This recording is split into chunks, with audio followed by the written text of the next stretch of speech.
안녕하세요. 스트로비스트 코리아의 권학봉입니다. 네, 오늘은 소니 카메라에 대해서 한번 말씀을 드려보도록 하겠습니다. 그 전에 만들었던 니콘하고 캐논에 대해서 이렇게 말씀을 드렸었는데, 그때 소니 카메라도 해달라 이런 말씀이 많으셔가지고 이번에 한번 준비를 해봤습니다. 네, 지금 굉장히 뭐랄까, 이 카메라 시장을 선도하는 그런 이제 소니의 이제 카메라들이 많은데요. 옛날에는 그렇지 않았습니다. 그게 언제부터 그렇게 됐냐 이러면은 미놀타가 이제 소니로 합병되면서부터 이제 소니의 이제 그 본격적인 이제 카메라 사업이 시작됐다고 볼 수가 있어요.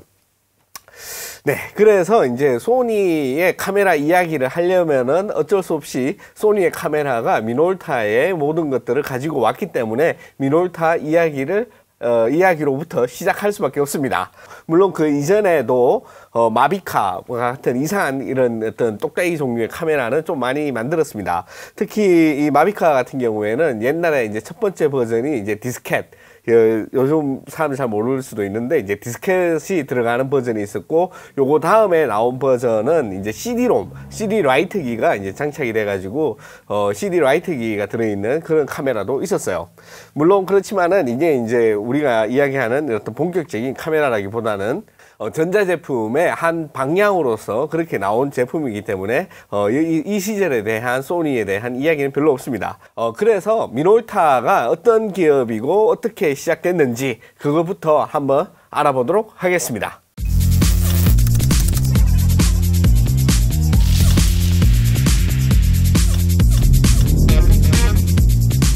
네, 미놀타 같은 경우에는 1928년 이제 오사카에서 이제 시작을 했는데요. 그때 당시 이름이 일독 사진기 상점이라고 이렇게 만들었습니다. 그게 일본말로 읽으면은 뭐 니치도쿠 샤신기 쇼텐 뭐 이런 식으로 이제 되겠죠.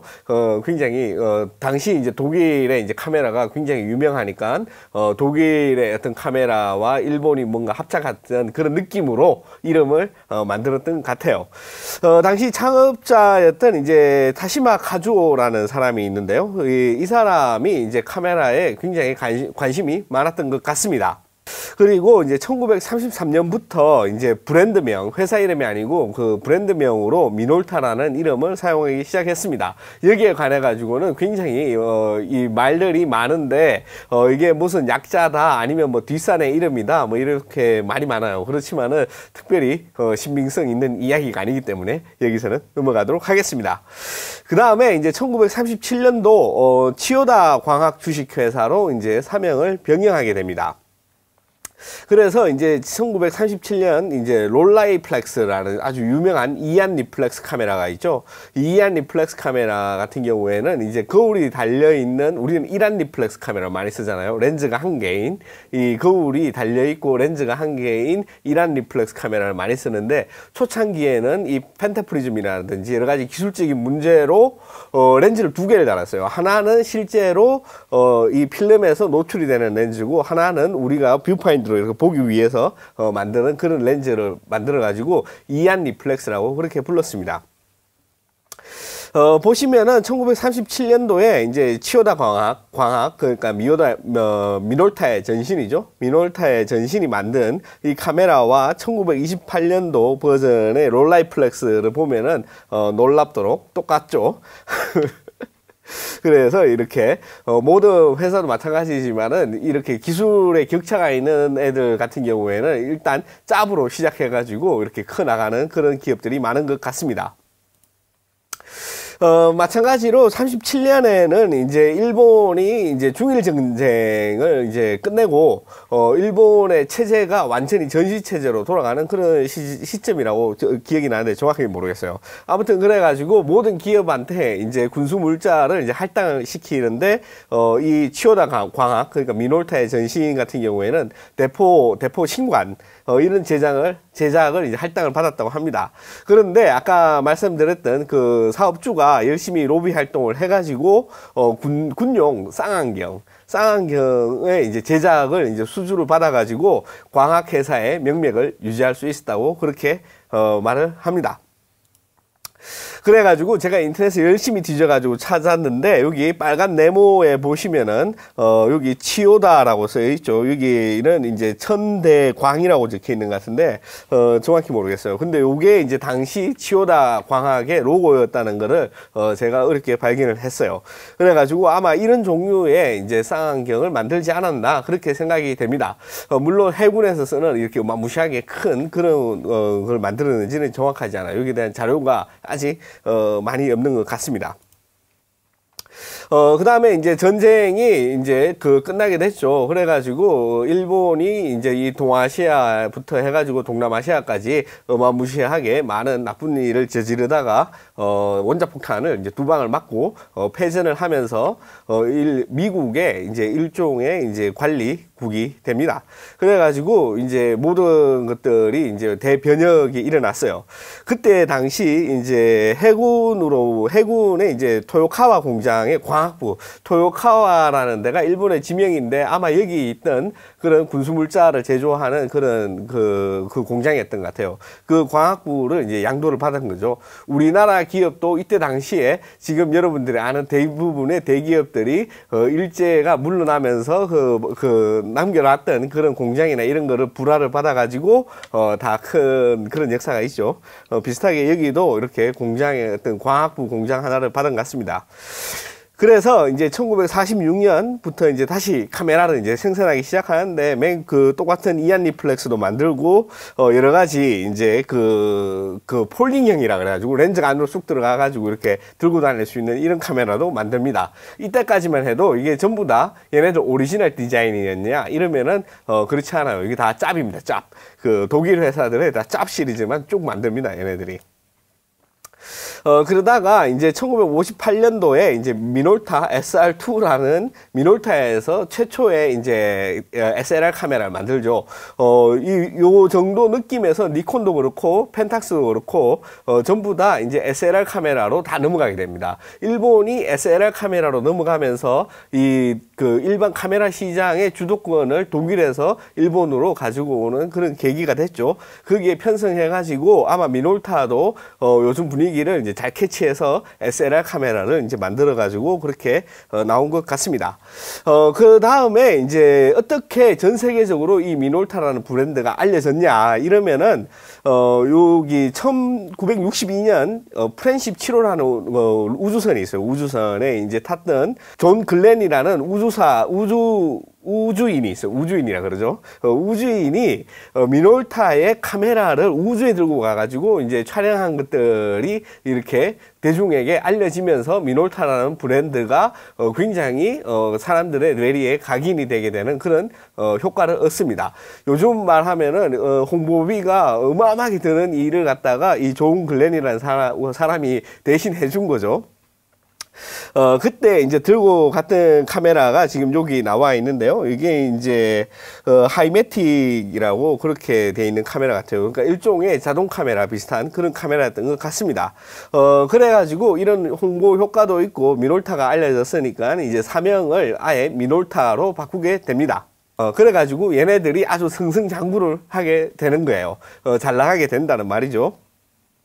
그래서 이 얘네들 미놀타 같은 경우에는 나중에 이야기하겠지만은 어떤 공돌의 정신, 기술력에 대한 집착이 대단해가지고 나름 잘 만드는 그런 기술을 인정받는 그런 기업으로 큽니다. 그래가지고 결국 독일의 라이카가 이제 R 시리즈 카메라가 있죠. 라이카의 SLR 카메라인데 이거는 이제 M3 묻혀가지고 그렇게 유명한 카메라는 아닙니다. 하지만 제가 대학교 다닐 때 이제 M7, R7, R6 요 정도 나올 때였거든요. 그때까지 도 이 SLR 카메라 중에서 굉장히 고급기에 속하는 그런 카메라 군이었죠. 그 카메라를 실제로 R3, R4, R5까지 이제 독일 라이카랑 같이 합작해가지고 설계도 하고 생산도 그렇게 미놀타가 하게 됩니다. 이만큼 이제 독일의 유명한 이제 당시 잠깐 이제 기울어져 가는 회사였지만은 그래도 카메라 업계에 큰 잔뼈가 굵은 이 라이카로부터 기술력을 인정받았다. 이런 그런 회사가 됩니다. 그 다음에 이제 미놀타 하면은 좀 전에 말씀드렸듯이 이 기술과 첨단의 대명사 같은 그런 느낌이었어요. 요즘 느낌으로 보자면은 마치 테슬라 자동차라든지 아니면은 애플 아니면 뭐 구글 뭐 페이스북 뭐 이런 회사들의 이미지와 거의 비슷한 그런 최첨단의 느낌 가지고 있는 회사가 바로 미놀타였습니다. 그래서 이제 보면은 얘네들이 최초로 한 것들이 되게 많고 그리고 이 기술을 가지고 굉장히 많은 기능을 이 카메라에 넣으려고 노력을 했던 그런 회사가 바로 미놀타였습니다. 그래서 이제 XD11이라는 여기 보시면은 이제 SLR 카메라가 있는데 이거는 최초의 프로그램 모드. 요즘으로 하면은 이제 자동 노출. 그 자동 노출 모드를 이제 최초로 탑재한 거고 국내에서도 요거는 중고로 이제 남대문에 이런 데 가면은 심심치 않게 찾아볼 수 있는 X700이라는 그런 그 카메라 SLR도 엄청나게 팔렸습니다. 기술력 하면 미놀타라는 그런 이미지가 나온 것처럼 아까 말씀드렸던 자동 노출을 최초로 만들었고요. 그 다음에 아이피스 셔터라 그래가지고 여기 보통 웬만한 그 카메라에 다 달려있는 요즘 카메라에 달려있죠. 장 노출할 때 이 눈으로 보는 아이피스에 빛이 들어가가지고 그게 이렇게 펜타프리즘으로 들어가서 이제 CCD로 노출이 되는 그걸 막기 위해 가지고 거기 이렇게 착 하면은 그 셔터가 탁탁 끼게 돼 있어요.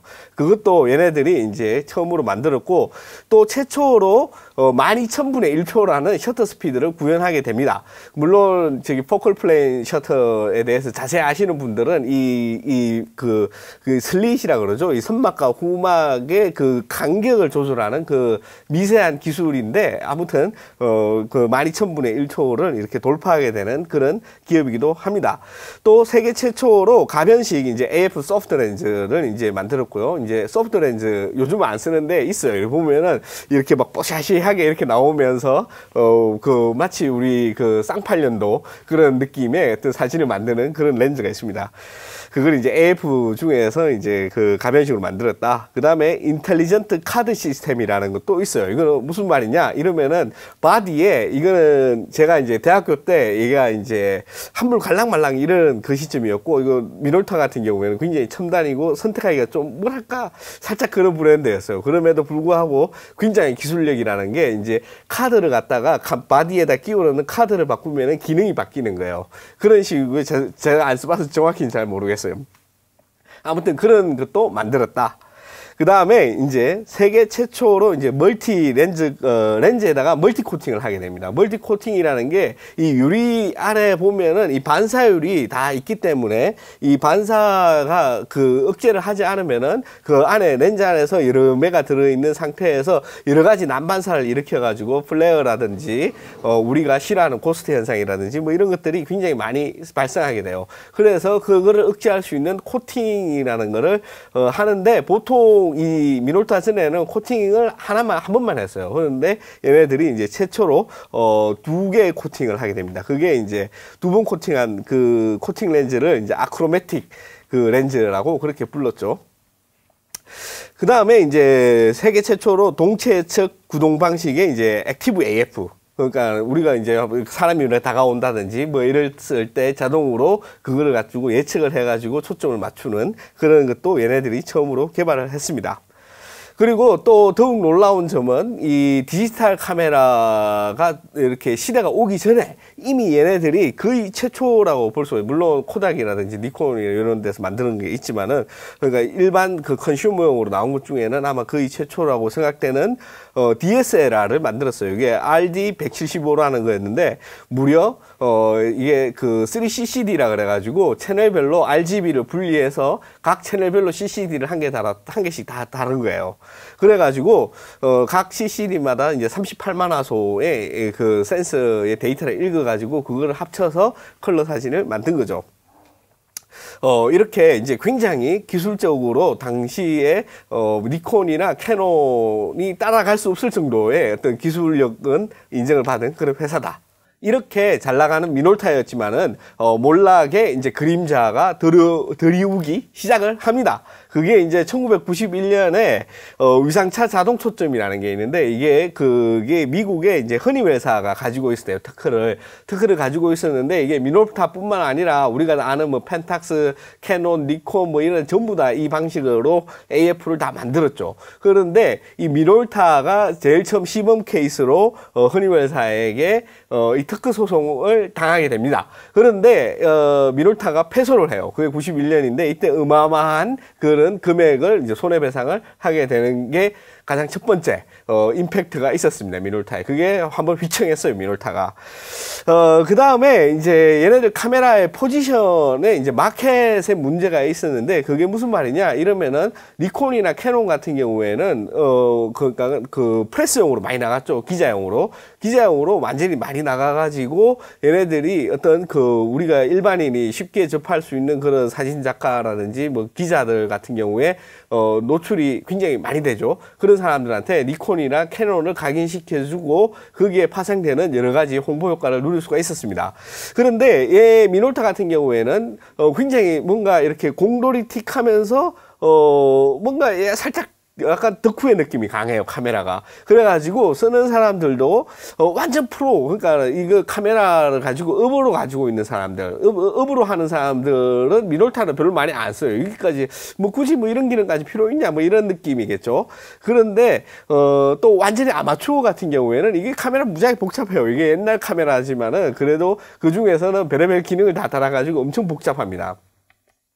그래가지고 그 중간에 애매한 약간 덕후기가 있는 그런 사람들이 이렇게 미놀타 카메라를 좋아하고 그렇게 해주는 그런 마켓이 약간 애매했다. 그런 문제가 있어요. 그런 문제가 있는 상태에서 드디어 이제 95년도에 아까 말씀드린 최초의 디지털 카메라 만들어가지고 그걸 쭉 발전을 했으면 됐는데 이때 미놀타의 경영진이 큰 오판을 하게 됩니다. 그게 지금 눈앞에 당장 오는 필름이 망해가는 거를 이제 애써 외면하려고 그때 당시 나왔던 이제 APS라는 게 있어요. 어드밴스드 포토 시스템인가 뭔가 정확히 모르겠는데 아무튼 이 필름 사이즈 우리가 쉽게 아는 35mm 필름이 아니고 135mm 그 필름이 아니고 조금 더 작고 거기에 이제 찍으면은 뭐 이것저것 되는 그런 게 있는데 거기에 완전히 올인을 하게 됩니다. 그 디지털을 이제 버렸어요. 버리고 이 이상한 APS 포맷에 올인을 하게 돼요. 우리가 이제 크롭바디 같은 경우에 APS 씬이 뭐 APS 머니 뭐 이렇게 말하는 게 이 APS 포맷이라는 게 여러 필름 회사들이 연합을 하고 카메라 회사들이 다 연합을 해가지고 결정을 했습니다. 이 135mm 필름이 생각보다 크니까 여기까지는 필요 없다. 인화를 해봤죠. 요만한 걸로 인화를 하는데 이렇게 큰 필름 필요 없으니까 작은 포맷으로 대신에 이게 필름이 밖으로 쭉쭉 나오고 이런 게 안 보이게 그냥 카메라 안에서 자동으로 들어갔다가 다 찍으면은 자동으로 들어오고 마킹도 되고 얘가 찍은 필름인지 새 필름인지 뭐 현상이 된 건지 뭐 이런 것들까지 다 해가지고 될 수 있는 이런 걸 만들었어요. 우리나라에서는 이게 희한하게 이 APS 카메라부터 이 필름까지 하나도 없습니다. 이거 아예 모르고 있는 사람도 엄청 많아요. 그 APS라는 게 이 물결이 우리나라에 오지도 않았어. 오기도 전에 이미 망했어요. 그런데 이 미놀타가 이게 몰빵을 해가지고 이런 이상한 카메라들을 막 만들어서 이제 팔았는데 유럽에서는 좀 팔렸다고 합니다. 미국이나 유럽이나 거기 좀 팔렸다고 하는데 이 뒤로 바로 디지털에 덮쳤죠. 디지털에 그냥 쓸려 나가게 됩니다.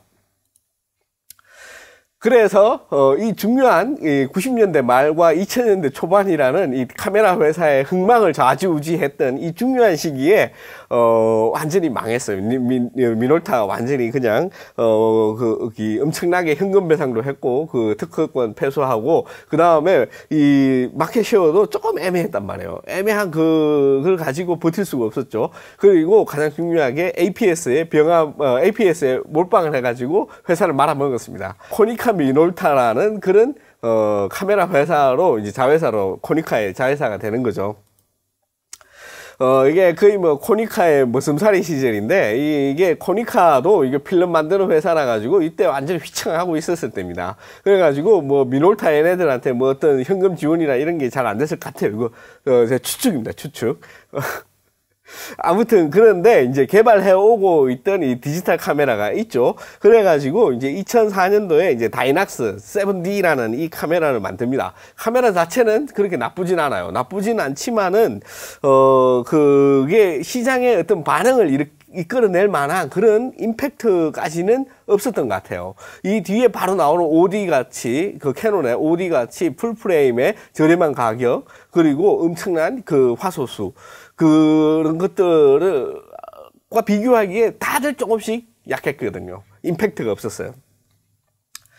그래서 결국 2006년도에 코니카에서 이제 방출이 됩니다. 방출이 되는데 이제 미놀타가 카메라만 만들었던 게 아니잖아요. 그래가지고 미놀타에서 만들었던 그 사무 자동화 기기들 OA 그쪽 파트는 다 놔두고 카메라 파트만 딱 잘라가지고 소니로 딱 버립니다. 그때 이제 소니가 이 미놀타를 탁 주워 먹는 거죠. 그래가지고 우리가 아는 이 소니 카메라가 이제 드디어 이제 탄생을 하게 됩니다. 그 이전에 있었던 이제 마비카나 뭐 이것저것 얘네들 같은 경우에는 이제 완전 아마추어용이기 때문에 그거는 이제 차치하고 본격적으로 소니가 이제 카메라 시장에 뛰어드는 계기가 되는 거죠. 이게 미놀타가 가져온 게 단순히 그냥 브랜드뿐만 아니고 미놀타가 지금까지 축적해왔던 그 기술과 광학 기술 그거를 다 흡수를 한 것 같아요. 그리고 아예 마운트 만들기도 힘든데 알파 마운트도 공짜로 얻었죠. 이런 것들이 제가 봤을 때 생각보다 우리가 그냥 아는 상식보다 이 광학 그 기술이라는 게 굉장히 어려운 기술인 것 같습니다. 이게 마치 내연기관의 그 엔진을 만드는 그런 것처럼 이게 기술이 오랫동안 축적되지 않으면은 현존하고 있는 회사와 경쟁하기에 굉장히 힘든 그 정도의 느낌이지 않나 그렇게 생각이 돼요. 왜냐하면은 이렇게 그 오랫동안 이런 광학회사를 인수를 해가지고 어떤 그 카메라를 새로 만든다든지 뭐 이런 회사들은 있지만 이 광학 기술 자체가 없는데 생으로 카메라를 새로 만들어가지고 이 메인스트림에서 경쟁을 하고자 하는 그 의지 자체가 없잖아요. 그게 아마 특허가 많이 걸려서 있어서 그런지 저는 정확하게 모르겠는데 기술적으로 이게 굉장히 고난이도의 뭔가 이 노하우가 필요한 그런 산업인 것 같습니다. 아무튼 그래가지고 이 미놀타가 여기저기 머슴살이 하다가 이제 겨우 머슴살이도 부잣집에 가서 하라고 여기 이제 소니에 와가지고 소니도 나 그때 이제 휘청할 때였지만은 그래도 아주 잘 나가는 그 전 세계적인 글로벌한 기업이었잖아요. 그래가지고 이제 2007년도에 이제 계속 개발해오던 그 다이낙스 그 7D를 이제 개량한 버전이죠. 개량한 버전을 이제 소니의 이름을 달고 처음으로 내놓습니다. 이때부터 소니 합병되면서부터 미놀타라는 이름이 이제 완전히 시장에서 사라져요. 이거는 역사 속으로 이제 끝났습니다. 미놀타라는 이름은. 그래가지고 나온 게 이제 소니의 알파 7000이라는 거죠. 이 알파라는 네이밍도 이 미놀타의 알파 마운트에서 왔고, 미놀타가 그 전에 필름 카메라 만들 때도 알파 시리즈가 좀 있었어요. 아무튼 그래가지고 이 알파 7000이 있는데 옆에 제가 보시면은 그 다이낙스 7D를 옆에 그림을 갖다 놨죠. 보시면은 굉장히 흡사하다는 것을 바로 알 수가 있으실 겁니다. 그 다음에 이제 2008년도에 이제 처음으로 이제 소니가 풀프레임 DSLR을 만듭니다. 이게 알파 900인데, 이게 굉장히 좀 매니악한 그런 모델이에요. 이거를 좋아하는 사람들은 굉장히 좋아하는데, 일반적으로는 어두운 환경에서 그 고감도로 사용할 때 노이즈 문제가 이제 심각하다, 뭐 이렇게 하는 사람도 있어가지고, 이게 그렇게 큰 주목을 받지 못해요. 그럼에도 불구하고 이 소니가 풀프레임이라는 이런 본격적인 이 메인스트림에서 이제 중요한 35mm 포맷 카메라를 내놓으니까 이 소니를 이제 그 이전까지 전자제품이 만드는 그런 뭐 오락교 회사다 뭐 이런 식의 이미지에서 얘네들도 이제 카메라를 만들려고 하는구나, 본격적으로 하는구나, 이런 느낌을 대중들에게 심어주게 되는 계기가 이 알파 900이 아니었나, 저는 그렇게 생각을 합니다. 그 다음에 이제 우리가 아는 그 E 마운트에 대한 미러리스죠. 미러리스 그 마운트에 대해서 처음으로 나오게 되는 게 2010년도에 이제 넥스 5라는 게 있어요. 이게 똑딱인데, 미러리스죠. 이게 똑딱이를 렌즈 교환식 미러리스 카메라에 이제 그 당시 분위기가 있었죠. 마이크로 포서드라든지 뭐 이런 것들이 있었기 때문에 거기에 대응하고자 이렇게 나왔습니다. 일반인이 이렇게 사진 전문가 평론가 입장에서는 크게 주목을 받지 못한 카메라였지만 아마 소니가 이 미놀타의 기술을 흡수를 해가지고 자기만의 그런 어떤 경영의 노하우를 바탕으로 그 새로운 시장을 개척하기 위해서 만든 그런 마운트가의 첫 번째 작품이 아니었나 그렇게 생각을 합니다. 나름 시장에서도 평가가 굉장히 좋았어요. 네. 그 다음에 이제 드디어 이 게임 체인저가 등장을 하죠. 이 미러리스가 이제 아마추어용 그냥 일반인들 뭐 그냥 가볍고 작고 뭐 이런 것들이다라고 생각을 했었는데 최초로 미러리스에서 풀프레임 포맷의 미러리스 카메라가 등장을 하게 됩니다. 그 여러분들이 이제 다들 잘 알고 계시는 이제 알파 7이 이제 드디어 시장에 등장을 하죠. 이때가 이제 2013년인데 보시면은 이 알파 7이 처음 등장할 때부터 엄청난 주목을 받았습니다. 왜냐하면은 이 미러리스라는 그런 새로운 굉장히 보수적인 그 사진가들이나 이런 굉장히 보수적인 그런, 그런 그 니즈가 있는 그런 그 마켓에서 이렇게 굉장히 혁신적이고 새로운 그런 제품을 전문가용 그런 보수적인 사람용으로 만들었다는 것 자체만으로도 굉장히 관심이 많았어요. 그리고 이 카메라가 나오면서 엄청난 테스트라든지 많은 것들을 해가지고 알파 7의 장점, 미러리스 풀프레임의 장점과 단점이 많은 사람들한테 인식이 되고 또 소니의 그 별명이 뭐냐 이러면은 보통 우리가 이런 그 카메라를 이야기할 때 그 렌즈 교환식 바디라고 얘기하는데 소니를 이제 그 행태 이제 소니의 이제 그런 것들을 이제 비꼬는 식으로 바디 교환식 카메라다 뭐 이런 식으로 해요. 렌즈는 안 나오는데 바디만 주구장창 매년 계속 나오니까 그런 우스갯소리가 있는 것처럼 얘네들이 매년 신제품을 계속 냅니다. 뭐 알파 7R, 뭐 알파 7S, 그 다음에 뭐 이런 식으로 계속 이렇게 나오고 그 메인 그 바디인 같은 경우에 R 버전이죠. 고화소 바디. 메인 바디인 같은 경우에 2년에 한 번씩 새 버전을 계속 냈습니다. 그래가지고 그 이전에 있던 결함들을 지금 나온 이렇게 마크 3죠. 3버전이 나왔죠. 세 번째 3세대가 나왔는데 이 경우에는 굉장히 많이 개선을 했다고 해요. 저도 써보지는 않아가지고 그냥 옆에서 한번 몇 번 만져만 봐서 잘 모르겠습니다. 아무튼 그런데 이 소니가 어떻게 이 카메라 시장에서 리더의 역할을 하게 됐느냐 이러면은 다른 이제 캐논을 제외한 다른 카메라 회사들하고 다르게 소니 같은 경우에 자체적으로 이미지 센서, 시모스 센서를 자기가 생산을 하죠. 개발도 하고 생산도 하고 판매도 하고 다 합니다. 그래서 이 소니가 만들어 놓은 이 시모스 센서의 마켓쉐어가 지금 전 세계 42%나 차지해요. 거의 절반 가까이 먹었다고 봐야죠.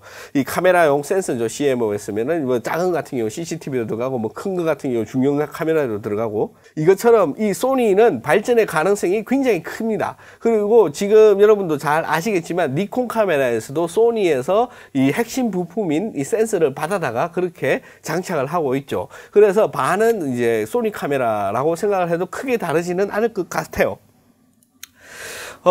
그렇게 이제 이 소니라는 이 소니 카메라라는 이 얘네들이 아마 이 카메라 시장의 미래의 강자로 우뚝 서지 않을까. 지금도 판매량으로는 니콘을 제끼고 전 세계 캐논에 이어서 2위를 하고 있다는 그런 소문을 들은 것 같습니다.